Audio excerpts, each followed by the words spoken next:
What's going on, guys? We are playing some more Battlefield 4. This is Team Deathmatch on the map Flood Zone, and I am using the Recon Kit and using the CS-LR4 sniper rifle. It's actually probably right now my favorite sniper rifle in the game, although I have just unlocked the JNG, but we will talk about sniper rifles and sniping in the Recon Kit in just a minute. I want to let you guys know, though, that I am playing with my buddies and fellow Team Z members Krilldog, Kakarot, Sancho, and Tay Reaper.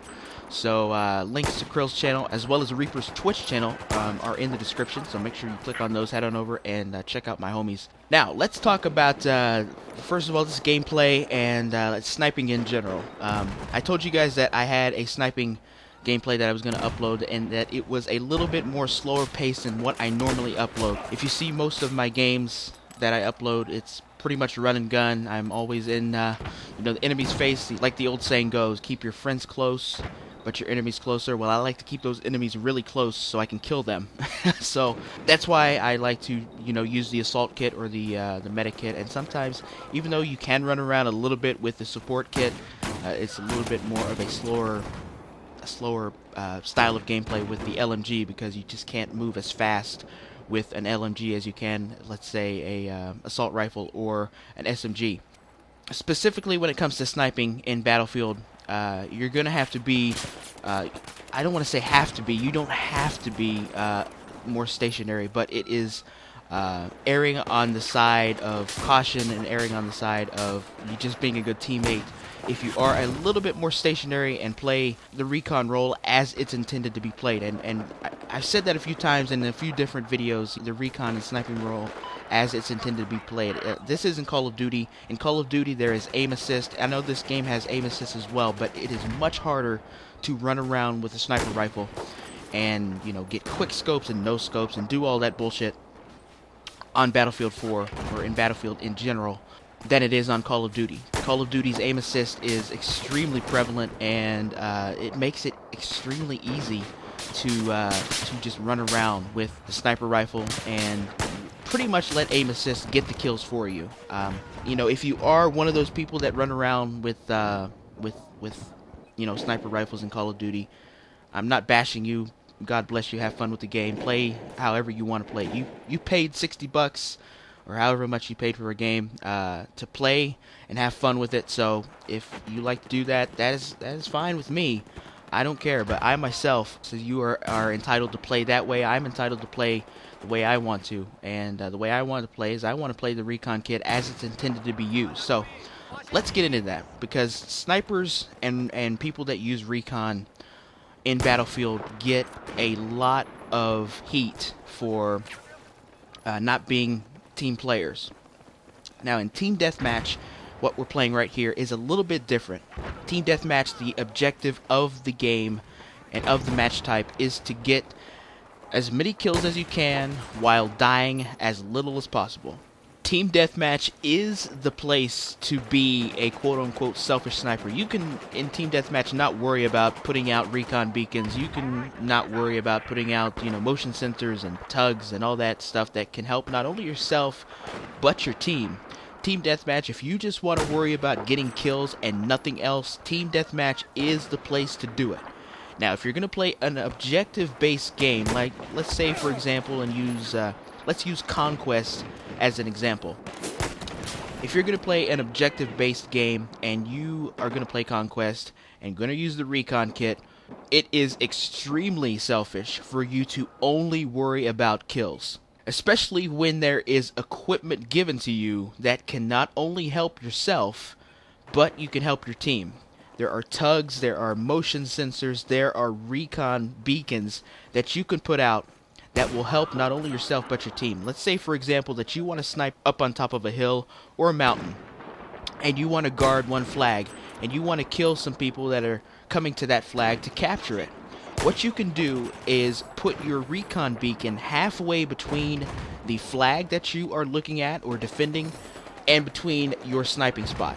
That way, if someone were to kill you, you won't have very far to run to get back to your sniping area. I would suggest not going back to the same exact spot, but if you want to stay in that general area, you won't have very far to run back to get there, And teammates that want to defend and or capture a flag, they won't have very far to run as well, because if they're in your squad, they can spawn on your recon beacon, which is halfway in between there, and have a shorter distance to get to that flag to defend it or capture it. Also, if you are closer to the objective or the flag, let's say again conquest, if you are closer to the flag, you can put the tugs out, the motion sensors, and you will know when the enemy pops up on the minimap, and you will see where they are, as will your teammates and your squad mates. If you're going to use your motion sensors or your tugs, way up in the mountains and way up in the hill, that's okay, but at the same time, you're only watching your own back. You're not really helping the squad or the team know where the enemies are at. That's really good to use those things if you think that you're going to get snuck up on and stabbed, somebody's going to try to get your dog tags, or just sneak up on you and kill you. Those are good to use, but they are given to you to help not only yourself but your team. And to play an objective-based match, you want to help your team as much as possible. It only makes sense for you to help your team as much as possible because you get more points when squad mates are spawning on your recon beacon, when you get those assists from the tugs and the motion sensor, when your teammates get a kill and kill someone that has popped up in the motion sensor, you get a bonus for that, and that will add to your points and help you rank up faster. If you're playing objective-based matches like Conquest and you're only worried about your kills, you are doing yourself a disservice because you're not going to rank up as fast. You can get as many kills as you want. If you're using this equipment to help your team, you will be getting more points. Another thing that is huge for the recon kit is marking your enemies. A lot of people that play the recon kit do not mark their enemies. They think that they can get the kill, and even if they don't get the kill, they get a hit marker, or they miss completely, they still try to get the kill without marking your enemy. You are at a huge advantage when you are sniping, again, up in a mountain, up in a building, up on top of a hill, to have a scope on your rifle, and you can see those enemies before your teammates see them. If you'll notice, a lot of times before I even take my shot, I will mark the enemies that are in my scope. So just in case I miss my shot, which it happens, quite a bit, if I miss my shot or I get killed, at least they are on the minimap and my teammates know where they are. So marking your enemies is extremely important in Battlefield. And not only that, when you mark your enemies, you also get a bonus. When your teammates kill that enemy that you have marked, you get a spot bonus. So again, it helps you. It just doesn't make sense to me when I happen to jump into a domination or a conquest and these snipers are just at the very corner of the map. They cannot be seen anywhere, and they are just chilling back there, only worrying about themselves and only worrying about their kills. It just does not make sense to me. It defies logic to not only help yourself win the match, help yourself rank up faster. Use these things that will help the team, but it'll help you as well. Something that I do see that people do a lot in Battlefield is if they get shot by a sniper, they will immediately lay down, and that is a huge no-no in Battlefield. Unless there is cover in between where the sniper is and you are. If there's an air conditioning vent, if there is, a piece of a wall or something that you can duck down, lay down behind, and they cannot see you through their scope and get another shot on you to take you out, it's perfectly okay to go ahead and lay down. Let's say, for example, on this map here on Flood Zone, you'll see it a couple of times, again, if you haven't already, that someone will be laying down on top of a building. You're easily seen on top of a building because you have the mass of your body just laying on a flat surface, so you're going to be seen. If you're gonna snipe and you want to lay down and try to take cover and try not to show yourself, the best places to lay down and try to snipe that way are in bushes, in trees, in cover where they won't be able to see you so easily. Laying down on the top of a building and trying to snipe that way, it's really not the smartest thing to do because, again, easy headshot, easy kill. So if you're gonna snipe in Battlefield, if you're new to Battlefield, a lot of people picked up Battlefield brand new, whether it's for the Xbox One or the PS4 with the new console. They maybe have never sniped before, and that's one of the biggest mistakes that you can make, is laying down on top of a building or in a room where you can easily be shot in the head and killed. Sniping actually in Battlefield 4 got an update, and I can't say that the update was for the better. I will say that sniping in Battlefield 4 when the game first came out was a little bit overpowered. I'll be the first to say that. But since the update, it seems like the trajectory of the bullet is just off.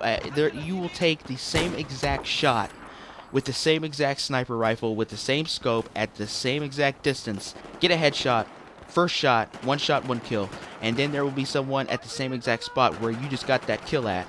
And again, with the same weapon, same scope, same distance, you will take the shot at the same exact spot, and the bullet will travel a different way. It's kind of weird what's going on with the sniping, and I completely understand how sniping works in Battlefield. I understand the bullet drops, I understand the bullet trajectories, and all that awesome stuff that makes sniping in Battlefield so much fun. And I have not sniped in real life, but I will say, but from everything that everyone has said, it is the most realistic way of sniping, as if you were in a war zone. Maybe they can drop another update here pretty soon and kind of even things out and find a good medium with sniping in Battlefield 4. So those are my thoughts on sniping. I apologize for ranting a little bit here and there about certain things, about how sometimes people don't play the class and just worry about themselves and their kills. So apologize for ranting, but hopefully if you're new to Battlefield and Battlefield 4, you can use a couple of those tips to become a better sniper, become a better player of the Recon class. But the match is getting close to coming to an end. There's only about a minute left in the match, so I hope that you enjoyed the sniping gameplay right here on Flood Zone, and thank you as always for watching, and I will see you guys again very soon. Later.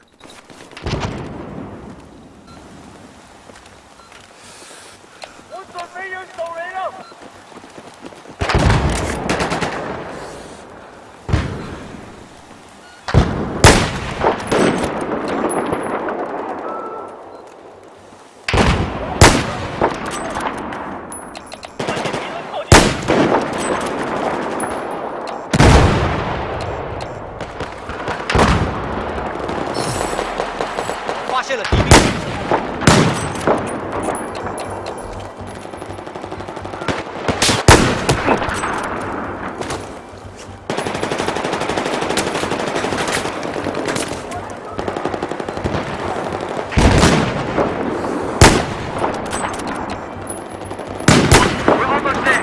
Just take out 5 more. 别记手。